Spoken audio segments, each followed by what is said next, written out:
Alvin est un réseau communautaire immobilier. C'est un peu un combiné de plusieurs services en fait, c'est un 3 en 1. C'est un peu Uber, un peu Google, un peu Facebook. Alors Uber, on n'est pas une société de taxi, vous avez pu le constater, c'est un salon immobilier. Uber parce que nous avons créé un moteur de mise en contact qui permet aux particuliers qui vont s'inscrire sur la communauté Alvin d'être mis en contact avec le meilleur professionnel de l'immobilier qui saura répondre à leurs requêtes en fait, à des requêtes précises et non pas vagues. Google parce que nous avons intégré un moteur de recherche plein texte dans le réseau social qui permet de faire des recherches pertinentes. Et Facebook parce que Alvin est un réseau social un petit peu comme Facebook avec une timeline, un chat, moyen de communiquer en temps réel, d'inviter des contacts, etc. Alors Alvin se démarque tout simplement parce qu'aujourd'hui c'est le seul qui a mis le particulier au cœur du débat. Parce qu'il ne faut pas oublier qu'aujourd'hui dans le monde de l'immobilier, on oublie souvent que celui qui paye, c'est le particulier. C'est celui qui vend son bien, c'est celui qui l'achète.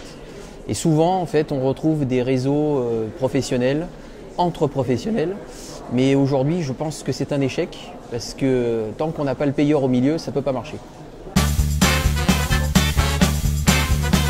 Les projets d'Alvin, c'est un développement à forte densité. Aujourd'hui, depuis le lancement, depuis un mois, c'est assez spectaculaire. Nous avons un rythme d'inscription quotidien qui est très important. Les fonctionnalités vont apparaître, de nouvelles fonctionnalités. On est en train de sortir le rating des agents immobiliers, qui était le 4e service qu'il fallait qu'on intègre rapidement. Donc les agents immobiliers vont devoir réaliser un vrai boulot d'agent immobilier en fait.